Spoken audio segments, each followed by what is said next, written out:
Buenos días, ¿qué tal? ¿Cómo les va? Buenas, bienvenido a la Argentina. Gracias. A ver, por estos días hay un festejo porque en marzo la inflación va a dar 12%. Varios temas. Desde que llegó Milei, en 4 meses, la inflación, tomando en cuenta este 12, da 92%. 92% en 4 meses.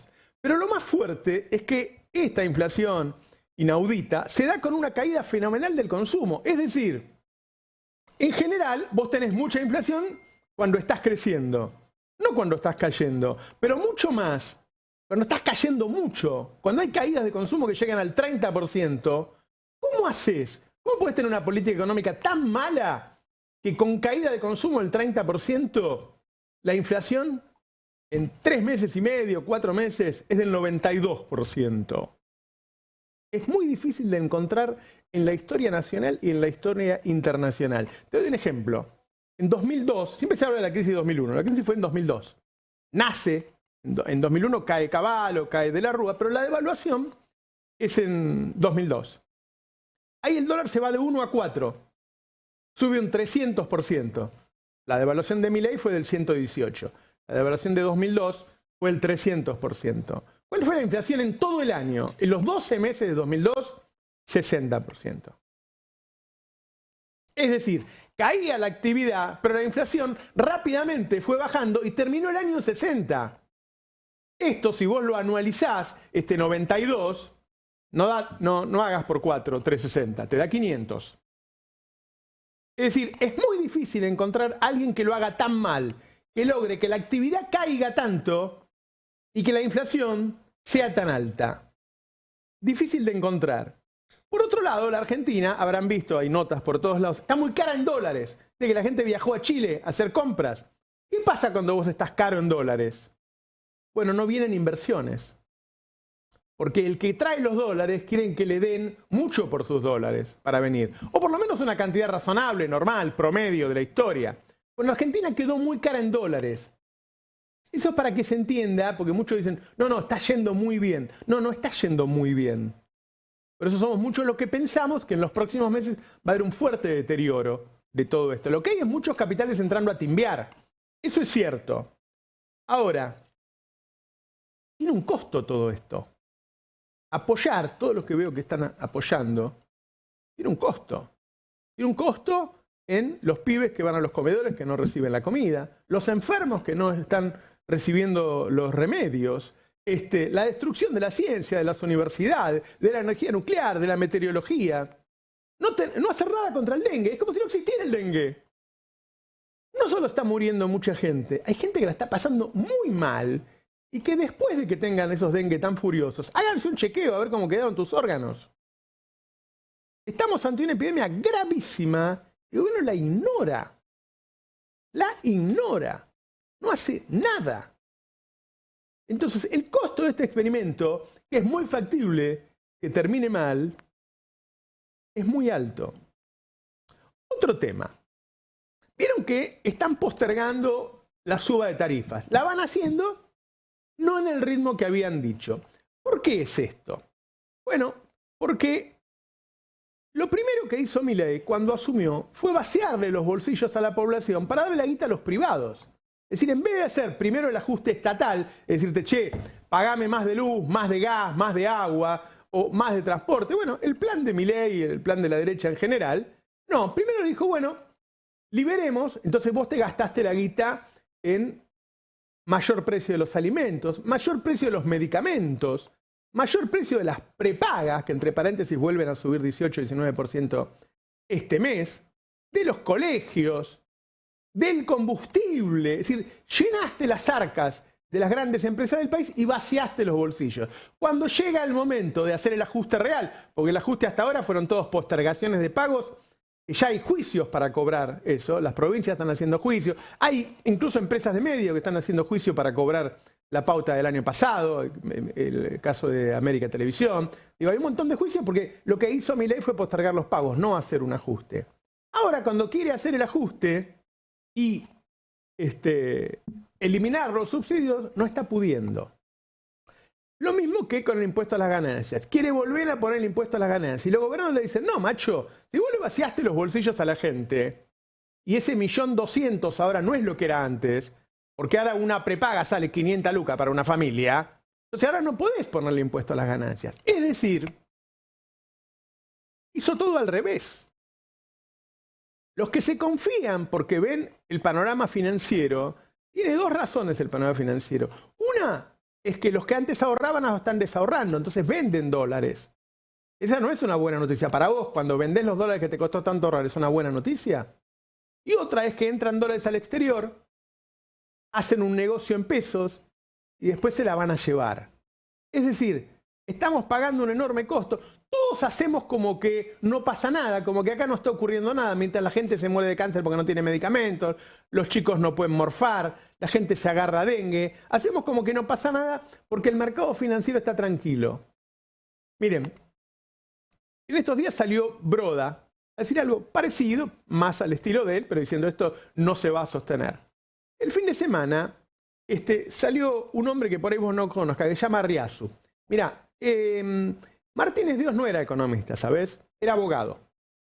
El economista del plan de Martínez Dios era Arriazu, Ricardo Arriazu, que es un hombre muy mayor. Era el economista de Videla, de Martínez Dios. Ese hombre, que te imaginas que está a la derecha de, qué sé yo, de Bolsonaro, de Trump, ese hombre dijo, esto no se sostiene, esto está mal hecho. Entonces, estamos sufriendo terriblemente para algo que todos los que saben un poco están de acuerdo con que va a fracasar. Buen día, ¿qué tal? ¿Cómo estamos? Buen día. A mí hay un dato más que me impactó muchísimo, que es que la recaudación, que es una de las maneras de medir la actividad económica, claro, la recaudación de IVA más ganancias, comparado de marzo a febrero, es decir, de un mes a otro, cayó 11,6%. Y en 2020, que tuvimos 12 días de la pandemia con la cuarentena más cerrada, porque recuerdan que empezó el 18 de marzo del 2020 la cuarentena, había caído 11,3%. Es decir, cayó más la recaudación por el ajuste de Milei, que además es marzo contra febrero, ya venía cayendo febrero contra enero, enero contra diciembre. Recordemos que estábamos encerrados en casa y comprábamos comida y algún remedio, se ve algún enfermo. No había cine, no había tienda de ropa. No podíamos ir a cargar nafta, no podíamos ir a una tienda, no podíamos tomar helado. Los índices son peores. Mirá, la indigencia está por encima de la pandemia. Claro. La recaudación se cae a nivel de pandemia. El uso de capacidad instalada, está por debajo de la pandemia. En la industria automotriz está en 25% el uso. Ahora, de cada 4 máquinas hay 3 apagadas en este momento. Ese parate, la recesión provocada, lo que nosotros llamamos el plan de estabilización por inanición, que está provocando un montón de muertos sociales y en muchos casos reales por la falta de provisión de medicamentos, o la falta de proteínas. La falta de proteínas es un problema sanitario muy severo. Los países se preocupan por esas cosas, porque su gente se alimente. O se obtenga repelente para evitar una enfermedad que puede matarlo, digámoslo. Los estados se preocupan por esas cosas. No estamos hablando de estados de izquierda, los estados comunistas. Claro. Los estados modernos se preocupan por esas cosas. ¿Por qué? Porque un estado se preocupa por la salud pública. Para hacer foco en un tema del día. ¿Por qué los estados procuran que la gente no se enferme?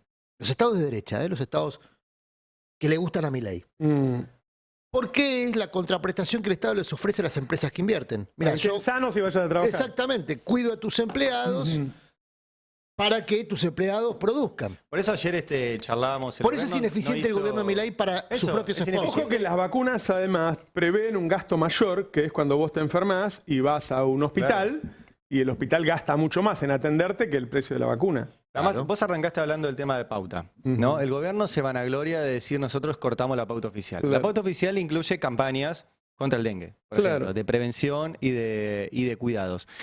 ¿Cuánto te ahorraste en función de tener un mínimo de 200.000 personas paradas 10 días? Digo mínimo porque 200.000 son las que están registradas. Puede andar a saber cuántos no fueron al hospital, no se hicieron el chequeo, simplemente quedaron fuera de combate y se quedaron en su casa. ¿Cuánto cuesta para un país tener pues son 10 días el dengue? ¿Vos tuviste? Bueno, por eso. O sea, son 10 días anulados. En el plan de inanición, si vos ¿Cuánto cuesta en guita eso? Lo que vos provocás. Ni hablar las muertes. Por eso, si el gobierno lo que quiere provocar es una recesión, forma parte del plan. O sea, que no se produzca. Forma parte del plan. Pero si pasás de rosca, el tema es que ese es el asunto. Todos, incluyendo el gobierno, las empresas, todo. Citaba a Roberto un par de economistas. Hablaron muchos este fin de semana, lo que muestra que están muy inquietos sus clientes. Porque en general, cuando los economistas salen a hablar es porque sus clientes están inquietos. Claro. Arriazo trabaja hace muchos años, después de la experiencia de la dictadura, con Clarín. Y suele ser uno de los asesores personales de Manieto. Principales editoriales económicos de Clarín son de Ricardo Arriazo. Por eso. O sea que en general cuando estos economistas salen a hablar es porque sus clientes están preocupados o están inquietos. Uno de los que salió a hablar este fin de semana es Artana, histórico referente de Fiel. Y Artana también coincidió con el del Fondo Monetario, con Arriazu, con Broda, de que no es sostenible. ¿Qué es lo que están viendo? Que la falta de sustentabilidad del plan económico es un problema para los que ya hundieron algo de guita. Porque hay gente que ya hundió algo de guita, que es el negocio financiero del cual hablaba Roberto, al que le falta un rulo, que es llevársela. Salir. Y es el problema que le están hoy... Es el momento en que explota, cuando se van todos juntos. Pero el tema es que no se pueden ir porque no aparecen los dólares. Y es por eso que Caputo el fin de semana fue puesto a la parrilla. ¿Por qué el fin de semana Caputo entró a la parrilla? Lugar al que suele ir Franco los fines de semana. El fin de semana fueron los dos, Franco y Caputo. Y a los dos le adjudicaban el mismo reemplazo, Expert. Sí. Lo cual también habla de la calidad del banco de suplentes. El banco de suplentes tiene un arquero. Porque en otro Caputo momento tiene dos, Expert y Sturzenegger, ¿no? Claro. En otro momento se hubiera hablado de alguno de estos economistas, digamos, Ninguno con de esos cierto quiere entrar. prestigio. Ninguno de Nadie esos quiere entrar, por No. supuesto. Pero porque saben que la guita, por lo que les viene advirtiendo el fondo, no va a venir. Por lo menos en los términos del actual plan de estabilización por inanición. Entonces, ese es el estado de cosas en la élite. En la élite. Que complica, por supuesto, mucho más el panorama, ya no de recuperación en B, que esos son los padres, digamos, Ni Nike, ¿no? tampoco. Ni siquiera, viste que ahora están con el tema de la pipa. Hay un tema que me olvidé en el editorial. Las energéticas hicieron un informe, que se lo dieron al gobierno, que si ellos subían las tarifas tal como lo tienen planeado, estimaban que 1 de cada 3 argentinos no iban a poder pagarlas, y las empresas te dicen, bueno, yo le voy a cortar la electricidad. Si no la paga, la ley me permite cortar. ¿Ustedes políticamente van a bancar que yo le corte la luz a 1/3 de los argentinos? Bueno, eso es lo que se está hablando entre las empresas eléctricas y el gobierno. Sí. Las empresas eléctricas quieren recibir más dinero. Ustedes saben que hay muchas formas de recibir dinero. Pueden no pagarle a Camesa la generación, pueden recibir más subsidios del Estado. Es decir, el tema es que las empresas están diciendo, mire muchachos, ustedes le vaciaron el bolsillo a los argentinos y ahora no me van a pagar la electricidad. Nosotros ya sabemos que tenemos un estudio hecho que 1/3 de los argentinos no van a pagar la luz. ¿Ustedes se van a bancar que 1/3 de los argentinos no tengan luz? Ayer charlábamos de eso, porque hay un plan presentado por gobernadores. Y Milei es tan loco, capaz que le dice que sí. Sí. Hay gobernadores que le están pidiendo a las eléctricas locales. Ustedes saben que las eléctricas, las domiciliarias, las que llegan a las casas, a los comercios, son locales, son empresas que operan en el ámbito local. En algunos casos, en muchos casos, son cooperativas municipales. Bueno, ¿qué es lo que está pasando? Las cooperativas están recibiendo intimaciones de Camesa para que les pague la distribución de energía. Que no le han pagado nada. No, en algunos casos, bueno, incluso grandes compañías distribuidoras como Denor pagan 3-4% del total de la deuda que tienen con Camesa. Es una forma de financiar la energía que tenía el Estado con las distribuidoras. Con las comercializadoras, perdón. Ahora, vos decías, hay muchas formas de que las empresas se cobren su servicio. Una forma es lo que le cobran a los usuarios. Eso paga una parte. Otra parte son los subsidios. Que se están eliminando de manera muy, muy contundente, aunque ahora se amortiguó un poco. Y otra parte es justamente el financiamiento con Camesa. No pagarle a Camesa. No pagarle a Camesa. Bueno, el gobierno ya empezó a intimar, envió más de 10.000 intimaciones, perdón, 1.000 intimaciones a cooperativas municipales que no pagan la distribución de Camesa. Lo mismo están recibiendo las grandes compañías, pero eso no se difundió. Se supone, esto es lo que comentábamos ayer, que eso habilita una negociación. Claro. El gobierno no le va a cortar el servicio. Camisa es pública, es una empresa pública, es estatal. No le va a cortar la provisión de energía mayorista a los distribuidores locales. Se supone, porque si no estaría dejando sin luz a pueblos enteros. Claro. Se supone, digo, porque con Milei no se sabe, pero se supone que el gobierno nacional no deja sin luz. Ahora, Yo no sé los lo que va a hacer gobiernos realmente. provinciales están preocupados. Porque por un lado, Milei los aprieta por el lado de la distribución y al mismo tiempo los ciudadanos no pueden pagar la luz. Bueno, muchos gobernadores van a decir, la gente me va a reclamar a mí que le cortaron la luz, o el Obvio, intendente es el segundo me va a mostrador de reclamar a mí. reclamo, digamos. Claro. El primero y es el el otro tema intendente. es ese. O sea, el tipo no está pudiendo ni hacer el ajuste de servicios, ni volver a poner impuesto a las ganancias, porque le están advirtiendo, mira, no lo podés hacer. Ahora, ¿por qué no lo podés hacer? Recién estábamos hablando con Juan Patricio Costa del tema de las prepagas y con el Tano, ¿no? Ahí en los camarines, qué sé yo. Y Juan Patricio dijo algo muy interesante, dijo, ¿tan atrasadas tenían los precios las prepagas que necesitan subir un 120%? ¿Qué quiere decir? ¿Que antes perdían todo eso? No, claro que no. Obvio que no. Entonces, el tema de que hayan permitido semejante nivel de aumentos, además de que te empobreció, hace que el Estado ahora no pueda hacer el ajuste. No puede cobrarte impuesto a la ganancia, A no los puede jubilados cobrarte la sí, luz, no Roberto, puede cobrarte el gas. A Los los jubilados jubilados, pues, son los que menos pueden defenderse. a los jubilados, ¿Ya está la cadena? a ver, vamos. Bueno, tenemos que sumarnos a la cadena unos minutos, dale. Bueno, 2 o 3 cosas respecto a lo que dijo el presidente. Primero dijo que los gobiernos anteriores no se habían encargado del tema ni de los veteranos. Eso es mentira. Antes de la llegada del kirchnerismo, los veteranos de Malvinas pedían plata en los trenes porque estaban muertos de hambre. El kirchnerismo le dio 3 sueldos mínimos. La pensión de los veteranos de Malvinas, a partir de la llegada del kirchnerismo, fueron 3 sueldos mínimos. Y así dejamos de ver a los veteranos de Malvinas pidiendo plata en los trenes. Después, la verdad es que Milei homenajea a los veteranos. Digo, Milei dijo que su ídola era Margaret Thatcher. ¿Se acuerdan? A ver, ponelo. Yo lo que señalo es que en la historia de la humanidad ha habido grandes líderes. Digamos, la señora Thatcher fue, así como lo fue Reagan, como lo fue Churchill y como otros, o como De Gaulle, o como otras personas que a lo largo de la historia han tenido un rol significativo. Digamos, lo que pasa es que yo entiendo, Thatcher tuvo un rol significativo en la caída del muro de Berlín, que parece que a vos te molesta que se haya caído y aplastado a la izquierda. La verdad que Thatcher llegó después de la caída del muro de Berlín. Tiene un problema ahí temporal, pero hay una reivindicación muy fuerte de él. Y después otro tema que está bueno hablar de Malvinas, y lo mencionó hoy temprano Arili Jalad, y estaría bueno que volvamos sobre él, se refiere a la familia de la vicepresidenta, ¿no? Claro, ella pone, por ahí lo podemos mostrar, sistemáticamente habla de que su papá fue condecorado por el Estado. Este es un tuit de Victoria Villarroel el día que falleció su papá. Ella además usa mucho esto porque falleció en medio de la pandemia. Y dice, ayer falleció mi papá, vivió como pensó toda su vida, profundamente creyente, patriota, recto. Un hombre que me transmitió lo más importante que tenemos en vida, es el honor. Fue veterano de la Guerra de Malvinas como segundo jefe de la Compañía de Comando 602 y condecorado, subrayo, por el Estado. 2 cosas del papá de Victoria Villarroel. Primero, que él dice en su legajo que él combatió la subversión en zona urbana y zona rural, por ende fue parte de la represión clandestina, el papá de Victoria Villarroel.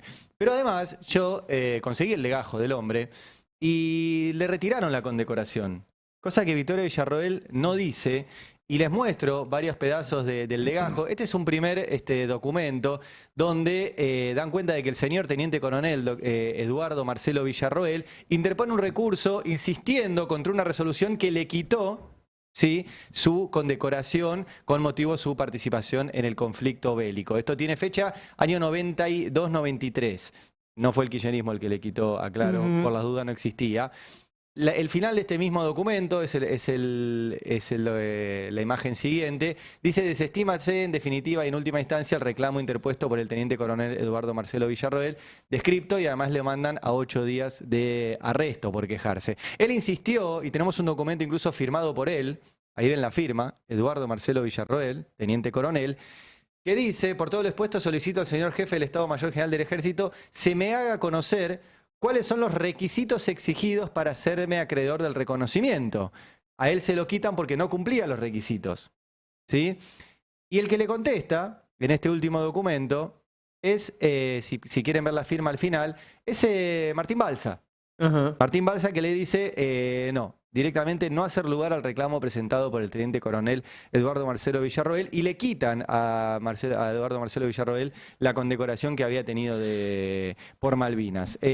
Añado un detalle. Lo aclaro porque hoy se va a hablar mucho de esto, Victoria Villarroel hace gala de esto todo el tiempo, y le quitaron esa condecoración. Y sumo algo que ya lo hemos dicho, pero que es importante.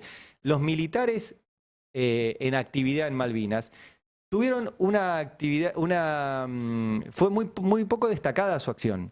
O sea, estaban muy entrenados para el secuestrar, torturar, robar bebés, tirar personas de un avión, para la represión clandestina. Cuando tuvieron que ir a una guerra, la actuación fue muy pobre. Y no lo digo yo, lo dice el informe Rattenbach, hecho por militares. Vos te acordarás cuando apenas volvió la democracia. Se destacaba solamente la de la aeronáutica. Sí, y lo de los colimbas.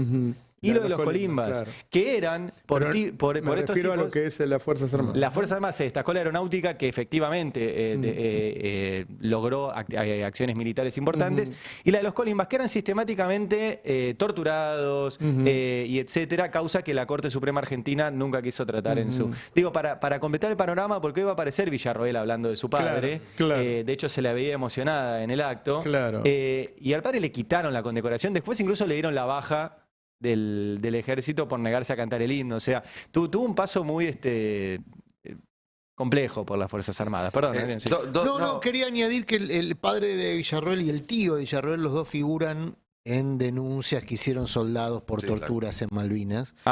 Si bien no está expresado en el legajo de Villarroel, es una de las razones por las cuales Balsa en su momento removió varias condecoraciones a militares en Malvinas.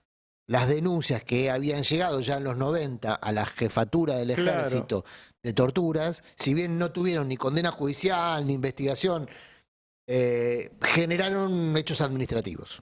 Dos detalles nada más. Uno cronológico. Thatcher llega al poder a fines de la década del 70, el muro cae una década más tarde. Por razones que exceden muchísimo al gobierno inglés. El segundo, me da mucha impresión cómo le cuesta a Milei decir viva la patria. Terminó diciendo viva la libertad, mirá si Cristina terminaba diciendo viva Perón o viva Néstor, ¿no? Claro, pero hasta un día como hoy no le sale la idea de patria, es algo que le resulta absolutamente ajeno. Bueno, lo que sí mencionó, dijo, al final del discurso, dijo una nueva era de reconciliación con las Fuerzas Armadas. Y la llamó a ser parte. Digo, me parece que es lo destacable del discurso, mencionar la palabra reconciliación, es la palabra que utilizan hace muchos años los abogados genocidas. Pero ¿y qué? ¿Y con Tayana y con el Chivo Rossi, qué sé yo, no había reconciliación? Al contrario, los volvió a armar, a darle equipo. No, al revés. El Chivo Rossi sacó el FONDEF, primero como diputado y después lo aplicó como ministro, que es el fondo para volver a tener dinero como corresponde en las Fuerzas Armadas, como vos decís, los equipó, etcétera, con otra lógica. O sea, la idea es, tanto de Rossi como de Tayana, es tener unas Fuerzas Armadas que tengan capacidad disuasiva frente a un ataque que se quiere quedar con recursos naturales. O sea, no es la idea, o por lo menos yo no tengo una idea de no tener Fuerzas Armadas y que no sirva para nada. Lo que existe es tener Fuerzas Armadas que tengan no capacidad de ganarle una guerra a una potencia, sino capacidad disuasiva para que una potencia no quiera venir a quedarse con vaca muerta. Disuasiva es que se le sea muy complicado. Hoy no lo tenemos. Es mucho más barato tener capacidad disuasiva y se había empezado durante las gestiones de Agustín Rossi en su momento, con Cristina, y después de vuelta Rossi y Tayana ahora. O sea, no hubo una mala relación, no hubo un castigo, no hubo un maltrato, al contrario. Hay sectores que son reactivos a la democracia, esto es así. Y están en algunos casos activos, en actividad. Por eso, ya lo contamos acá, cuando se hace el pase a retiro de una veintena de autoridades. 22 se cargó Milei. Bueno, es justamente para poner en posiciones de mando a personal militar que coincida con las ideas que tiene Milei, que tiene Villarroel. Vos para subir a alguien, a un general, tenés que cargarte a todos los que son más antiguos que él. Ojo que las posiciones de Milei y las de Villarroel no son las mismas, ni siquiera son parecidas. No, pero lo que digo es, a ver, volvamos a hechos del presente. El 24 de marzo hubo un coronel que envió a soldados del ejército a pintar escarapelas sobre los pañuelos blancos en Posadas. Eso ocurrió con personal de actividad, en el presente, no en el pasado. Son militares de hoy, haciendo una acción política que tiene rasgos reivindicadores, vamos a decirlo así, rasgos reivindicadores, más allá de que se vistió de otra manera. Eso pasó el 24 de marzo. Un poquito más atrás, en un cuartel del ejército se rindió tributo a un genocida condenado por crímenes de lesa humanidad. Es decir, eso está pasando ahora. Cuando Milei habla de reconciliación, habla de un vínculo activo de este sector de las Fuerzas Armadas que son reivindicadores. Por eso cuando nosotros tuvimos una discusión acá respecto a si había sectores de las Fuerzas Armadas que querían reivindicar la actualidad. Y sí hay.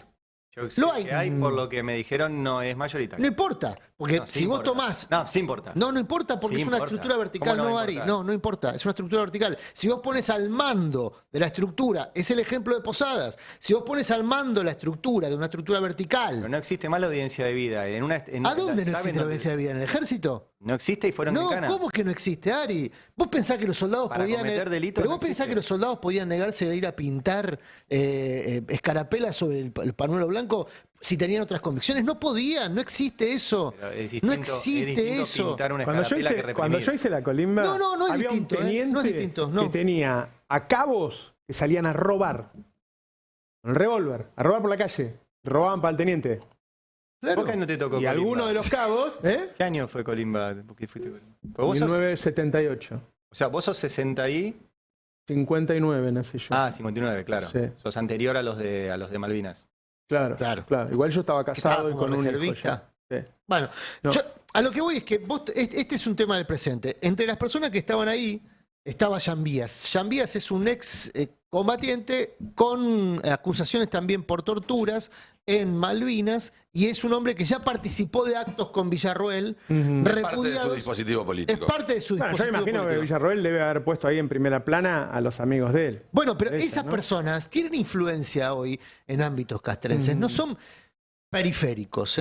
Ahora, más allá de que efectivamente no está vigente la ley de obediencia de vida, lo que sí está vigente es que la estructura castrense es vertical. Sí, yo nunca vi a un milico desobedecer a uno que tenga más rango que él. Nunca, no existe, no hay, 14 meses en no hay la posibilidad porque por eso se lo no. sanciona. O sea, existe Por eso te bailan y qué sé yo, para domesticarte y para que vos cumplas órdenes, ¿no? Bueno, entonces, yo lo que digo es que todo esto que es presente forma parte de un dispositivo que busca, y de hecho lo dijo Milei recién, valorizar a las Fuerzas Armadas como herramienta represiva. En el marco de un plan, hay que vincular todo esto que estamos hablando a lo que hablábamos antes, ¿no? En un plan económico que va a provocar resistencia. Claro. Quiera o no quiera la dirigencia. Ponele que la dirigencia arregla toda. Que los sindicatos arreglan que no le saquen la cuota sindical, que los gobernadores arreglen y les toque la sortija a cada uno. Porque toda la dirigencia arregle toda la suya. La suya, la individual o la de su espacio político. Bueno, igual es insoportable. Una vida en la que solamente este mes vas a tener una decena de aumentos, en muchos casos al triple del valor que pagabas hasta el mes pasado, en el caso de la energía. Es insoportable, no importa lo que opine la dirigencia en algún punto. Lo que decíamos recién es, poner el año que viene en vez de 200% de inflación hay 50. Bueno, pero si hay 50 y tu sueldo no se mueve, es terrible. Porque decir, la inflación no es un dato en sí mismo. Durante el kirchnerismo yo hubiera preferido que no hubiera inflación. Claro. Había inflación, pero los sueldos subían más que la inflación. Claro. Entonces, la inflación tenía forma, no aunque es un dato sea que te dice... postdatado, de compensar los aumentos. Igual sí importa si la dirigencia está o no sintonizada con las preocupaciones de la gente, porque eso es lo que configura el escenario sobre el cual después se actúa para modificar ese estado de situación. Eso en el marco de la democracia. Pero lo que yo digo es, aun si la dirigencia no quisiera que haya una situación de revolución... Se cumplió hace 2 días un aniversario de una marcha impresionante que se hizo en dictadura y que fue justamente, creo que el principio de esa confluencia entre dirigencia y sociedad que permitió que un año más tarde, la idea, o 2 años más tarde, Nico, cayera para la que se dictadura. entienda, aun si la dirigencia no quisiera, no estoy diciendo que no quiera, si no quisiera, si está especulando con otro proceso, el proceso de esperar y ver, de todo eso... Es insoportable la vida en el presente. Y la única forma que vos tenés de mantener, entre comillas, la paz social, porque es la paz de los cementerios, no es verdadera paz. Es con un estado represivo. Es con un estado represivo. Entonces, claro. toda la tarea que se está realizando para que las Fuerzas Armadas participen del proceso de represión, inventando, por ejemplo, el narcoterrorismo en Santa Fe, Claro, pero claro. que opera, obviamente. Si hubiese un accionar terrorista en Santa Fe, no se va a ceñir solamente a los confines geográficos de Rosario. Entonces vas a tener que expandir la represión al terrorismo a todo el territorio nacional. No lo vas a confinar a un territorio específico. Sí, sí. Porque el terrorismo tiene esa característica, actúa más allá de los límites Sí, geográficos. quiero cambiar el tema. Quiero hablar del dengue, pero antes voy a hablar 2 minutos del COVID. Salió un documental impulsado por Nicolás Kreplak, el ministro de Salud de la provincia de Buenos Aires, que vuelve sobre un tema que para mí es fundamental, que es cómo se trató el COVID. ¿Por qué es fundamental? Bueno, para que comparemos, por ejemplo, cómo se está tratando el dengue. Es decir, había un Estado que se preocupaba, ¿sí? Que hizo hospitales, que consiguió los respiradores, nos consiguió los barbijos, que consiguió las vacunas, que nos enseñaba todo el tiempo, a toda hora, cómo cuidarnos, y salieron a matarlo, a Nico Kreplak, todos los medios. Ahora, el fin de semana se conocieron 2 informes, uno de la Universidad de Washington y otro creo que salió en la revista The Lancet, que muestran una comparación ya total, terminada, de cómo fue la performance en cada uno de los países del mundo. No contaron solo cantidad de muertos, porque todos los países contaron distinto la cantidad de muertos, no todo el mundo sabía si el que se moría era por COVID. Hicieron 2 formas. Una es cuánto cambió la expectativa de vida en ese país, el diferencial te lo da el COVID, obviamente, y otra es cuál fue la cantidad de muertos que exceden el promedio, el exceso de muerte. Es decir, tomaron el promedio de los 5 últimos años de los fallecidos en Argentina, por ejemplo, y dijeron, ¿y en esos 2 años, en 2020 y 2021, qué pasó? Bueno, el exceso de muertes en Argentina fue 0,75%. En Estados Unidos fue 1,5%, el doble. En Inglaterra fue 1,7%, en Canadá, en Brasil, en Chile, es decir, en la mayoría de los países del mundo aumentaron mucho más las muertes en 2020 y 2021 porque se trató peor la pandemia. Es decir, Argentina está entre los países que más cuidó a su población. ¿Por qué digo esto? No solo por el tema de Kreplak y la provincia de Buenos Aires, que muestran lo suyo, que lo hicieron muy bien, sino porque si no sabemos diferenciar qué es un gobierno humanista y qué es un gobierno que se caga en tu salud y tu vida, y vamos a votar muy mal. Y yo creo que durante ese periodo no lo valoramos del todo lo que estaba sucediendo y que ahora queremos olvidarnos porque es un mal trago, porque todos la pasamos mal, porque tenemos algún amigo, algún familiar que murió y no queremos hablar mucho del tema. A mí me parece que es muy importante hablar del tema, ir a ver el documental de Nicolás Kreplak, porque ese Estado argentino hizo bien las cosas.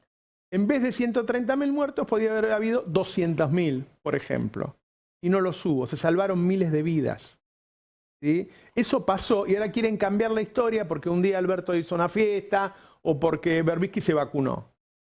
Sí, pero eso no hace que se mueran 70.000 más o 70.000 menos. Eso no lo hace. Y además habla de nuestra autoestima, que como país logramos hacer eso. Entonces, es bueno verlo y es bueno tener argumentos, busquen esos informes, hoy lo vamos a publicar en el Destape, de qué pasó, cómo es la comparación internacional. Y ahora voy al dengue, porque hay mucha gente asustada, realmente da terror. O sea, vos salís a la calle y estás rodeado por mosquitos, ¿no? Es una cosa terrible, no sabés qué hacer, no conseguimos repelente, no hay, el Estado no se ocupa, no nos explica cómo hacer, ahora vamos a hablar un poquito cómo cuidarnos, no genera fumigaciones, no se ocupa de que haya repelente, porque dice el Estado yo no tengo nada que ver. Bueno, pero el Estado en la época del gobierno anterior se ocupó. Consiguió los barbijos, consiguió las cosas para que la gente, como se llamaba, el oxígeno, las vacunas, los respiradores, las vacunas. Es el Estado. Es una buena oportunidad para que analicemos si queremos Estado o no. Y otra vez ocurre lo mismo. Mientras nosotros estamos tratando de explicarle a la gente cómo cuidarse, ayer en TN llevaron a Lemoine. Lemoine es la persona que lleva a Lemoine a su programa, quiere decir que está pensando que los que están del otro lado son todos estúpidos. De total, yo tengo una audiencia estúpida, viste que todos los días le digo cualquier cosa, la traigo a Lemoine, ¿no? Y Lemoine dijo que no vale la pena vacunarse. No solo vale la pena vacunarse, porque esto llegó para quedarse el tema en Argentina. Argentina es un país tropical, hay un montón de medidas que hay que tomar, que ellos no se toman. Va a bajar un poquito en el invierno esto y en primavera ya va a volver. A las 2 semanas ya te empieza a hacer algún grado de efecto, entonces ya empezás a estar más cuidado. Siempre la vacunación lo que evita es que vos te mueras de eso o tengas un caso grave que te deje dañados algunos órganos. Entonces hay que vacunarse y debería ser gratis la vacunación. Y debería ser gratis. ¿Sí? Bueno, escuchemos lo que dijo Lemoyne. ¿Debería aparecer un poquito más el ministro de Salud? Estará trabajando, supongo. Otra vez, la epidemia de dengue no es algo nuevo. De hecho, en el 2019 ya había problemas de mosquitos. Sí. En el 2020 ya había problemas con dengue, Así pero nunca, solo se hablaba de otra enfermedad. No, así no, por supuesto. Así no. Y créeme, porque yo vivo en el mismo lugar y mi barrio está lleno de mosquitos, está lleno de dengue también. Y no es algo que se pueda resolver justamente ahora por cómo se tienen que dar las vacunas. No te va a hacer efecto que te vacunes ahora. Es más, si tuviéramos un gobierno kirchnerista, ya habrían comprado todas las vacunas, ¿no?, para aplicárselas obligatoriamente a toda la población, que no sirve de nada, porque tenés que dejar pasar 3 meses entre cada dosis. 3 meses, la segunda dosis, Entonces, da la inmunidad. si vos te decías a vacunar teniendo un proceso, estando enfermo, llevamos 129 muertos de dengue este año. Digamos que si vos, la vacuna no te hace efecto y encima te la pones, ¿no?, pero solamente para quedar bien apareces con esa solución que no sirve. Sí, es verdad, es durísimo, pero no es nuevo. Bueno, TN está haciendo lo mismo que en el COVID. ¿Se acuerdan que hacía campaña antivacunas? Bueno, ahí está haciendo una campaña para que no te vacunen. La verdad que si tenés la plata, vacunate. Y sumo algo. Si podés vacunar. Ahora, todos los políticos importantes de este país deberían estar exigiéndole, ayer lo hizo Lustó, al Estado, que vacune a la población, que se encargue de fumigar y que se asegure que haya repelente. Y que incluso distribuirlo, no sé, en Formosa lo están distribuyendo gratis, en la provincia de Buenos Aires incluso están produciendo gratis, están produciendo. En algunos distritos porque hay un faltante de productos. Pero es un país sin presidente. O sea, la otra vez tuvo que ir Kicillof a llevarle patrulleros a Santa Fe como si fuera el presidente Kicillof. Y es grave. Hace un rato me contaba Nicolantos algo que yo no sabía, porque ahora empezamos a informarnos decía, bueno, si estás enfermo tenés que ponerte repelente también. Claro, porque ese es el vector de la enfermedad. Si vos estás enfermo y te pica un mosquito, ese mosquito después contagia a otros y las crías de ese mosquito cuando nacen contagian. Con lo cual es importantísimo que si estás enfermo y tenés acceso obviamente a repelente, que hoy en día es algo que no todo el mundo tiene, lo uses. No es que, no, ya me enfermé, entonces dejo de cuidarme. Claro, no funciona como la gripe. Claro, exactamente. Ponerse repelente cuando estás dentro de tu casa. Claro. Porque ese mosquito que está en tu casa te pica. No es que, viste, cuando uno sale a la calle está rodeado de mosquitos, se asusta y entra de nuevo y se pone repelente. Cuando está en la casa tiene que tener también puesto. De hecho, la Aedes aegypti es más probable encontrártelo en el interior que afuera. Los que están afuera más frecuentemente son de otras especies de mosquitos. El Aedes aegypti está más presente en lugares internos. Por eso el descacharrar y la limpieza es fundamental. Las huevas duran 1 año. Entonces, durante todo el año, durante todo el invierno, sobre todo esta etapa, que es la etapa húmeda del año en el área metropolitana, lo importante es limpiar canaletas, agua caliente en rejillas y lugares donde se junta humedad, porque las huevas duran 1 año y va a haber, obviamente, un nuevo episodio. Para lo cual se requiere una campaña brutal. Sí, sí. De saturación. Lo que hace la provincia de Buenos Aires con la cancioncita. Este tema que está. Claro, la provincia de Buenos Aires. Agua estancada. Bueno. Ahora. Tenemos la coreo también. Milei mellizas de oro. Sí. No solo eliminó la pauta, sino que hace campaña contra los gobernadores que tienen pauta. Es decir, tratando de. Claro. Allá lo hace mucho en Córdoba con Yarlora, por ejemplo, qué sé yo. Tratando de demonizar. El que demoniza la pauta es Clarín, digámoslo. ¿No? Para perseguir a periodistas cuando te investigaban, no tenía nada que decir, vos decías, tiene pauta. Entonces la gente un día entendió que esa era una mala palabra. Ahora Milei, está bueno lo que va a hacer Milei, porque Milei va a publicar la deuda que tiene el Estado de pauta para los gobiernos. ¿Y qué va a salir ahí? Ahí vas a ver realmente cuáles eran los que tenían más pauta. Gracias, Javier. Fíjate, no lo van a mostrar, van a poner la nuestra sola. ¿No? Ahora, cuando vos veas el listado, van a aparecer el orden de siempre. Va a aparecer primero Clarín, después La Nación, después Telefe. Claro, va a aparecer el orden de siempre. Y fíjate algo, ahora, Roberto. ¿se puede estar sin que el Estado informe? Sin que te diga cuándo tenés que cobrar la jubilación, cómo ocuparte en el PAMI. Ojo con lo que está pasando en el PAMI. Me están diciendo que están pidiendo más coimas que nunca, que no están entregando medicamentos. Está haciendo un desastre. Mirá, yo averigüé bastante porque estoy viendo cada cosa que quieren recortar, lo demonizan. Ahora vamos a pasar, demonizan el DALSE, que es el que tiene que entregar los medicamentos a la gente que tiene enfermedades graves.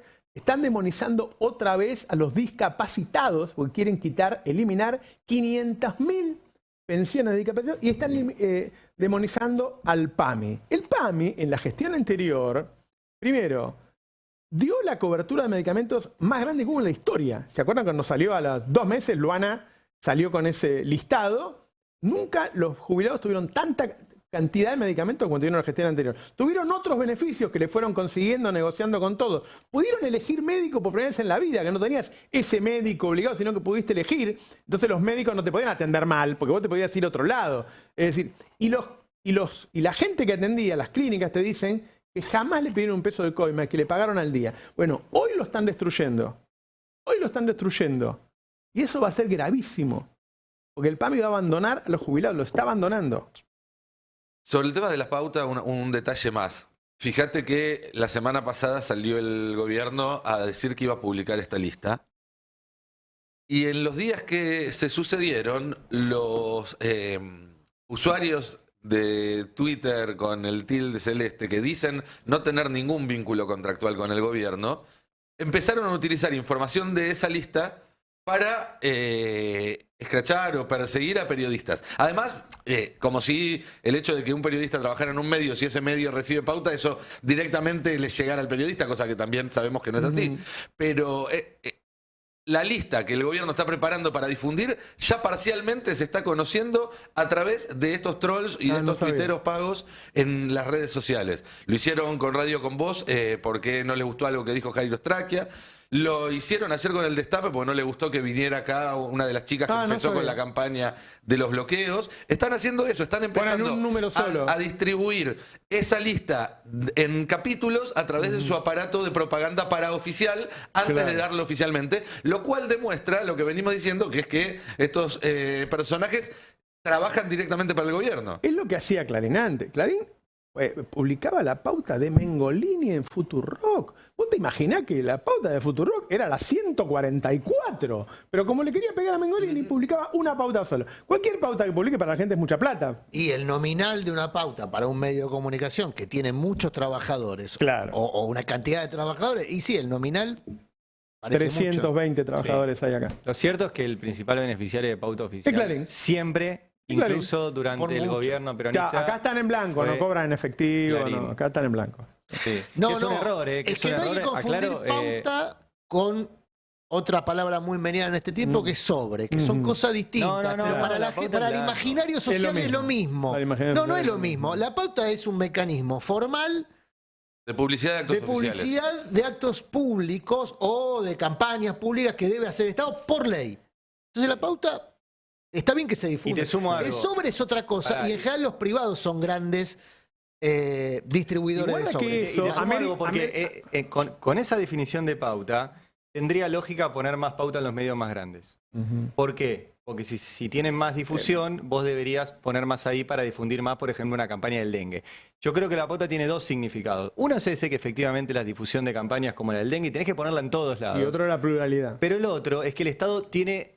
firmado en pactos internacionales, tiene que garantizar la pluralidad de voces y la democracia informativa. Y si vos le das más pauta a los grandes, lo único que haces es ampliar esa brecha. Por eso Clarín publica, y publicó durante años, la pauta del Destape y la pauta de Futurock, para que no crezca nadie, para que siga haciendo siempre mucha diferencia a favor de Clarín. Sí. Y no hay notas o gentes en las redes diciendo, la pauta de Clarín. No. Hablan de la pauta de los pequeños medios. Hoy Clarín podría no tener nada de pauta porque tiene otros negocios concedidos por el Estado vinculados a telecomunicaciones. Dicho sea ahora, podría no tener pauta nunca, representa menos del 5% de sus ingresos. Toda esa deuda que van a publicar es de trabajo que ya están hechos. Es decir, los medios ya pasaron la publicidad. Ya le hicieron el trabajo al Estado. El Estado lo debe. Y en algún momento, yo sé que América Televisión le está haciendo juicio y le van a hacer juicio todos. Y alguna vez lo va a pagar y Milei no va a estar y quedó como un rey con toda la gente que le parece fantástico eso. Pero el Estado los juicios los pierde porque si te debe, vos la pasaste la publicidad, certificaste que está pasada y qué sé yo, y lo va a pagar. Una cosa, el Estado paga muchas cosas porque uno de los argumentos que el gobierno suele explotar para denostar la pauta es que se paga con el dinero de los contribuyentes. Bueno, todo lo que paga el Estado lo paga con dinero de los contribuyentes. El principal organismo, el principal gasto del Estado, después excluyendo el previsional, que es donde se está aplicando con mayor ferocidad el ajuste, el organismo que más gasta en el Estado son las Fuerzas Armadas. Vos agarrás el boletín, lo hace Gary todos los días, y todos los días tenés contrataciones y compras que en general, la gran mayoría de ellos están vinculados a Fuerzas Armadas. ¿Está mal? Bueno, si uno escucha a Milei y a Villarruel, es poco incluso. Claro. Lo que se destina a lo que más gasta. El subsidio que recibió el año pasado Galperín es más que toda la pauta que dio Alberto a los 4.000 medios de todo el país. Los 100 millones de dólares. Que trabajaron para el gobierno, pues estuvieron difundiendo cuándo cobrar la jubilación, cuándo tener el medicamento. Igual yo te digo números exactos. De enero a octubre, que fue el último dato de 2023, de enero a octubre, el Grupo Clarín recibió más de 4.000 millones de pesos de pauta. Oficial del gobierno nacional. El segundo fue Índalo, 2.300 millones. La mitad. O sea, casi la mitad. Tercero, Grupo Octubre, 1.700 millones. Después Telefe, 1.500 millones. Después Grupo América, 1.400. Después La Nación, 1.200 millones. Después Perfil. Último, está el Destape. Estamos hablando de grupos de grupos de medios. Pero lo que hacen ellos es mostrarte un medio solo. Claro. Te muestran uno solo, la gente ¿cuánta plata? Bueno, mostrar el listado. Miento, pero último está Infobae, pero no tiene un grupo de medios. Infobae tiene un solo portal. Nosotros estamos anteúltimos. Anteúltimos, pero Infobae no tiene radio, entonces no cuenta. Tenemos cuarto de portal del país, tenemos 2 radios, televisión, streaming, qué sé yo. Sí. Por eso, lo que voy a decir... Alberto no fue muy generoso. No. Pero el tema es que Clarín tiene muchas ventanillas. Tiene muchas ventanillas. Mira, ahora está por recibir otro beneficio si se da lo que están negociando francos con los gobernadores, que es que las empresas de telecomunicaciones van a tener cercenada la posibilidad de huelga de sus trabajadores. Una de las formas que está negociando el gobierno con actores de poder el respaldo a la ley ómnibus o a la ley bases es justamente concederles quita de derechos, ¿no? Entonces le concedería a las empresas de telecomunicaciones son 3 en la Argentina, la posibilidad de que el 70% de su personal no pueda ejercer su derecho a huelga en caso de que se disponga una medida de fuerza. Es una de las formas que el gobierno tiene de favorecer, sin poner plata de sus recursos, al grupo. A distintos grupos de poder. Claro. Lo de Galperín no es que el Estado pone 100 millones, deja de cobrar 100 millones. Para la cuenta de Galperín es lo mismo. Y para la del Estado también. Y para el Estado también es plata que no recibe. Claro. Lo que digo es que se pone foco en lo que... Por eso yo decía, está mal que las Fuerzas Armadas le paguen el alimento a las personas que tienen acuarteladas. Y no, la verdad que no está mal. Nadie cuestionaría eso. Claro. Está mal que los medios de comunicación cobren por la publicidad que difunden. Y no. Pero por alguna lógica bastante perversa, digamos, hoy rige la idea de que todo gasto, todo lo que el Estado pone está mal y todo lo que el Estado deja de cobrar está bien. Es una lógica bastante perversa porque lo que el Estado deja de cobrar también lo pone el Estado. Bueno, esa es la planilla que había puesto sobre la mesa Massa para decir, bueno, busquemos el ajuste acá. Che, quiero seguir con el tema del dengue una cosita. Ayer en TN pasaron el informe y mostraron cuánto valía el repelente. Porque esto, viste, vivimos en libertad, la gente está contenta que vive en libertad. Ahora, ¿no tendríamos que controlar el precio de lo que nos puede salvar de que nos mate? Pónelo a ver. Repelente. Y tenemos 5 unidades. Sí. ¿O tenemos más? No hay más. Solo 5. ¿Y cuánto valen? Ahora 12.000. ¿12.000? Sí. No, Oh queda 5, ¿no? Cada una. Ese son McGarnive, son 17. 12.000 cada una, ¿verdad? Sí. ¿Y porque a vos te aumentó el proveedor? Sí, ahora mío como lo montó mucho ese. No tengo nada ese. No te puedo creer. Esto es un asalto en vivo. Bueno, pero hay. Juli, es un asalto en vivo lo que estamos... Es un asalto en vivo. 12 lucas cada uno. ¿Cada uno? ¿Cuánto te dura 12.000 cada uno. ¿Sabés cuánto salía ese que tenés en la mano en octubre del año pasado, en octubre? En octubre, ese que tenés en la mano, en octubre. 380 pesos. Bueno, ese muchacho, Mercuriali, hizo campaña para Milei. Salía 380 pesos en octubre y ahora 12.000. Y el mes que viene va a valer 30.000.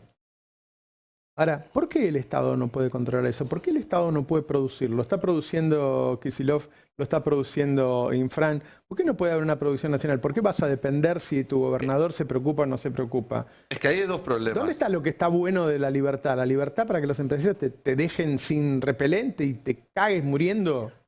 Ahí hay dos problemas. Una es la especulación con el precio, obviamente, porque esos 380 por la inflación que hubo hoy, ponele que estarían en 1.000, en 1.500. Pero en la situación actual del país, hay un montón de familias que no pueden gastar 1.500 pesos por semana en repelente tampoco. Y estamos en medio de una pandemia. Con lo cual, el Estado debería actuar, aunque no esté 12.000, aunque esté a los 1.500, a los 1.200. Claro. Debería repartirlo gratis, porque hoy en día, cuando la gente está dejando de comer un plato de comida para poder llegar a comprarse un medicamento, y en el medio de una pandemia, donde además si te infectan a vos, sos un vector que va a infectar a tantos otros, es de interés común, es de interés público que la gente no se contagie de los mosquitos, entonces debería ser gratis. Ahora, vos sabés que hay informes, yo leí hace poco uno de Japón, de un estudio japonés, que decía que en los próximos 5 años sí o sí va a haber una pandemia tipo COVID. Decía, no sé, 90% de posibilidades. Bueno, ¿qué hacemos con este tipo si viene COVID? Nos tiramos de los edificios, no sé. Bueno, ya lo dijo. Vamos a Japón. A ver, se supone que él no va a hacer nada. Él apalanca su vida política a partir de justamente la crítica al tratamiento de la pandemia. Sí. Y ojo, igual que si buscas archivos durante la pandemia no decía lo mismo que dice ahora. Igual si buscas archivos de Milei pasa de ponderar a Thatcher como una de las grandes líderes mundiales a parecerse Malvinero el 2 de abril. Y mañana puede ser otra cosa. ¿Viste que ahora dijo que él nunca dijo que iba a dolarizar? Por eso. Ese es fenómeno. Creo que ganó por eso. Sí. De hecho, ganó porque la gente pensaba que iba a cobrar la gente dólares. pensaba porque él lo dijo. No es que la gente pensaba porque lo inventó. El que inventa situaciones es Milei. Claro. Ahora lo negó. Yo nunca dije que iba a dolarizar, dijo. Inventa incluso interacciones con seres muertos. O sea, es un señor que tiene problemas realmente graves. Sí, no lo hablamos eso.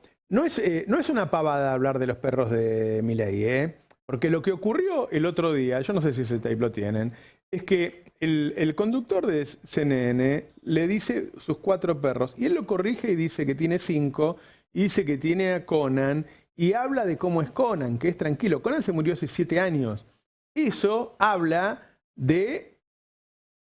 Yo no sé, no quiero ser el doctor Castro. Digo, es nuestro presidente. Cree que su perro vive, cree que ese perro nació en el Imperio Romano, que se conocieron ahí, que lucharon juntos, qué sé yo, todo eso ya se ha escrito, y ahora cree que juega todas las mañanas con él. Bueno, no es joda. Ese tipo te puede meter en guerra, te puede cagar una pandemia, puede hacer cualquier cosa. Le dedica un tiempo de su día a esa interacción con un ser imaginario. Que no, ponelo, a ver. Me levanto y en general lo que hago es, me subo al carrito de golf, más bien me levanto, me voy a ver a mis hijitos de 4 patas. ¿Sus perros? Sí, a Conan, Murray, Milton, Robert y Lucas, que están en una parte de la quinta, estoy con ellos aproximadamente 1 hora y ya después vuelvo, me baño y me pongo a trabajar. Entonces, esa es su forma de relajarse. Bueno, entonces esa es mi forma de relajarme. Leí en algún lado que tiene que estar con 1 por vez porque si está con los 4 se pelean o algo así. Con 5. Son 5. Conan, Murray, Milton, Robert y Lucas. Y no pueden estar juntos porque con la pandemia perdieron el hábito de manada. Entonces no pueden estar juntos. Entonces usted lo que va a ver es que hay 5 caniles y 5 recreos. Y ellos deciden de qué lado, digamos... ¿Y tienen personalidades diferentes? Sí, tienen personalidades muy distintas, sí. ¿Cómo son? A ver, por ejemplo, Murray es muy cariñoso, pero es muy territorial. Muy territorial. Conan luce muy tranquilo, pero no lo provoque. Pará, está bien. Después, o sea, él dice Conan luce muy tranquilo. Sí, está muerto. Claro. Hay un segundo Conan, que es el Conan clonado, que también murió. O sea, hay un segundo Conan. Conan segundo, un segundo Conan, mira, Conan. Claro. Es muy importante esto. Porque además él lo corrige. El otro dice sus 4 perros. Ya hemos visto la foto, son 4. Lo vimos 1000 veces con los 4 y él perros. se enoja. ¿Sí? Se enoja. Y él se enoja, dice 5. 5. No quiere saber nada con la realidad. Tranquilo. O sea, no es joda. No. Algún día, cuando este tipo o nos meta en una guerra, o nos mate a toda una pandemia, o haga un desastre, vamos a recordar vamos a decir, muchachos, le estuvimos advirtiendo que pusieron un loco. Y todos hacemos como que no. Todos hacemos como que tenemos un presidente normal. Mira, vos decís, no es normal. Nos meta en una guerra y puede sonar exagerado, pero ayer Israel bombardeó el consulado iraní en Siria. Lo cual es el acto de agresión directa más importante que haya habido entre Israel e Irán en muchísimo tiempo. E Irán mandó una carta a las Naciones Unidas diciendo nos reservamos el derecho de responder en términos proporcionales. Estoy citando de memoria, a lo mejor la palabra no es proporcional, no quiero tratar esto a la ligera porque es un tema importante, pero los argentinos ya tenemos experiencia con ser blancos en guerras que no tienen que ver con nosotros, por meternos en guerras que no tienen que ver con nosotros. Mucho cuidado con esto. Muchísimo cuidado con esto, porque está muy caliente el mundo, mucho más caliente que en ningún momento desde el final de la Guerra Fría para acá. Y Milei está metiendo las narices donde no debe. Tomó posición en las 2 guerras que hay y de una actualmente, manera, ¿no? en las 3. Digamos, si contamos el conflicto en Taiwán como un conflicto en las latente. 3, claro. Ojo, que no volvamos a pagar con sangre argentina los delirios de este tipo que yo lo vengo diciendo desde la campaña, no está apto para ejercer la primera magistratura del país. Yo te quiero decir bueno, mañana hay una mesa donde empieza un debate sobre la posibilidad de un juicio político. Y yo creo que eso va a ser algo que se va a empezar a hablar. Y esta es una declaración de no apto. Un tipo que cree que todos los días se levanta y va a jugar con su perro, y si vos le decís que no te corrige y se enoja, a la puta. Yo te digo una cosa, está hablando una persona... Yo, realmente, mi perro es parte de la familia. Yo tengo a alguien de otra especie que es parte de la familia. No soy una persona que le es ajena, que es indiferente. No. Cuando se me murió mi anterior perro, me pasé toda la noche abrazado a mi perro en el piso hasta que se murió como a las 6 de la mañana. Yo los adoro a los perros. Ahora, yo sé que mi perro está muerto. Y si no, yo creo que me sacarían de acá, ¿viste? Los muchachos que están acá alrededor, mira, Roberto, te queremos mucho, anda a tu casa, qué sé yo, ahora vamos a manejar nosotros, le tape, porque vos creés que tu perro está vivo y tu perro está muerto. La fragilidad emocional y psíquica de Milei viene siendo utilizada por distintas personas, hoy por actores de poder muy relevantes. Entre ellos Estados Unidos, que tiene aspiraciones delegacionales, es decir, que la Argentina funcione como una colonia. Y Milei tiene vocación de colonia, lo ha expresado en esta misma entrevista, dijo, yo soy el más alineado a Estados Unidos. Tiene una interpretación bastante modesta, por decirlo menos, bastante elemental de lo que significa esa alineación. En esa interpretación, Milei tiene que sobreactuar su relación con Israel y con Ucrania. Solo Milei, en este tiempo, desde el 7 de octubre para acá, tuvo las manifestaciones que tuvo con el gobierno de Netanyahu. Y hago foco en el gobierno de Netanyahu porque Israel es un Estado, hay ciudadanos que opinan de una manera y opinan de otra. Sí, claro, por supuesto. Netanyahu el domingo viene de sufrir, desde el 7 de octubre, la mayor marcha en contra desde que se inició la represalia israelí. Netanyahu sabe, porque venía siendo muy criticado antes del 7 de octubre, que el día que termine esta avanzada israelí sobre objetivos israelíes, su gobierno cae. Y te agrego algo más, y sabe que cuando su gobierno caiga va preso. Exactamente, Netanyahu lo sabe. Porque está siendo investigado por causas muy graves. Desde antes del 7 de octubre, claro. Entonces, Milei se comprometió personalmente en ese vínculo político, cosa que no están haciendo otros líderes del mundo que también tienen buena relación con Estados Unidos. Y Estados Unidos, la semana pasada, por primera vez en la historia, Estados Unidos no vetó una resolución contra Israel en el Consejo de Seguridad de la ONU. Hasta Biden se está abriendo. La sobreactuación de Milei es muy peligrosa. Porque sobreactuar es llamar la atención. Exactamente. Acá somos nosotros los que estamos apoyando. Y está siendo muy bien aprovechada por actores de poder que ahora, de todas formas, ven que en esa sobreactuación hay una fragilidad es que no salgan las leyes. Y lo que le piden es que salgan las leyes por si Milei no sigue siendo el líder del proceso político. Y cierro con esto, porque pasó recién y no me gustaría que pase desapercibido. Milei aprovechó el acto de Malvinas para reivindicar a Roca. Muy fuerte. Lo nombró 2 o 3 veces, Sí, dijo el creador del Estado moderno. Antes vivían bárbaros, no, antes vivían distintas comunidades que fueron suprimidas por Roca en el primer genocidio que se desarrolló en la Argentina. Pero más allá de esa discusión, en términos económicos, quiero marcar el detalle. Roca fue el autor de la primera unificación, del primer proyecto de unificación de deuda que tuvo la Argentina, año 1901. La generación del 80, que tanto pondera Milei, fue la creadora de la primera estafa de deuda que vivió la Argentina y de la cual nunca más se pudo recuperar. La generación que pondera Milei es la que estafó a los argentinos a principios del siglo XX con un proyecto que después la Cámara de Diputados no aprobó, pero que sí tuvo aprobación del Senado, que era un proyecto de Roca Pellegrini, que era la unificación de deuda externa. ¿Sabés qué ponía como garantía ese proyecto de ley para el repago de la deuda a Gran Bretaña?